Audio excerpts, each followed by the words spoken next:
एक समय की बात है, उत्तर प्रदेश के एक छोटे से गांव में अहिल्या नाम की महिला अपने छोटे से बच्चे मल्हार के साथ रहती थी, जो कि बेहद शरारती था। मल्हार स्कूल जाया करता था और पढ़ाई में भी काफी होशियार था, जिसे आस पड़ोस के लोग शरारती बच्चा कहते थे। लेकिन मल्हार की शरारतों से आसपास के लोगों को कोई दिक्कत नहीं थी, क्योंकि उसकी मासूमियत सभी के दिलो दिमाग में छाई हुई थी।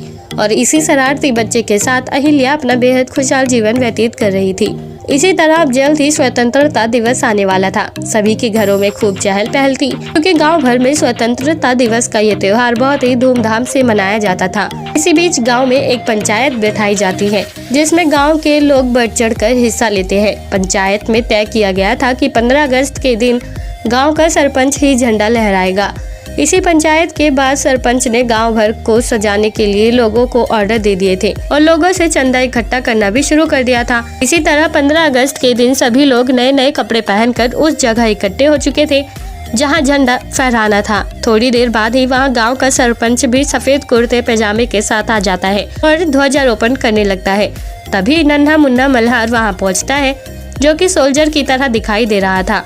इस नन्हे मुन्ने राही का ये रूप तो बहुत ही ज्यादा आकर्षित था, लेकिन उससे भी ज्यादा मल्हार की बातें, जिसकी बातों ने लोगों का ध्यान अपनी ओर आकर्षित करना शुरू कर दिया था कि नन्हा मुन्ना मल्हार उसी दिन सरपंच की सारी काली करतूतों को सामने ले आया था। दरअसल एंड मौके पर ही जब नन्हा मुन्ना मल्हार वहां पहुंचा, तभी उसने उन सभी को बताया कि गांव का सरपंच एक नंबर का भ्रष्टाचारी है और काला बाजारी भी करता है।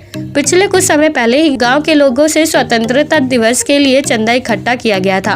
उन पैसों को इसने अपने बैंक अकाउंट में जमा करवा दिया है और स्वतंत्रता दिवस की ये जो साज सजावट की गई है, ये सभी पिछले साल की बची हुई चीजों से ही है। जब सरपंच साहब अपने भ्रष्टाचार के लिए सभी तैयारियां कर रहे थे, तभी मैंने उनकी सारी बातें सुन ली थी। लेकिन मैंने सोचा था कि उनकी ये काली करतूतें स्वतंत्रता दिवस के दिन ही सभी के सामने पेश की जाए तो ज्यादा बेहतर रहेगा। मेरे पास इसका सबूत भी है।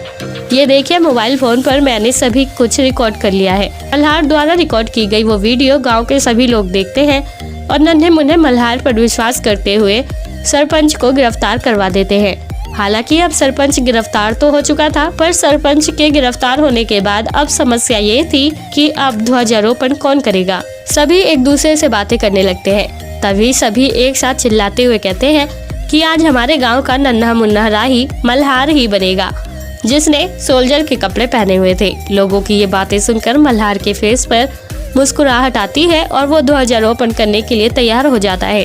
लेकिन ध्वजारोपण से पहले उसके पास उसकी माँ को भेजा जाता है, जो उसे गोद लेकर ध्वजारोपण करने में उसकी मदद करती है।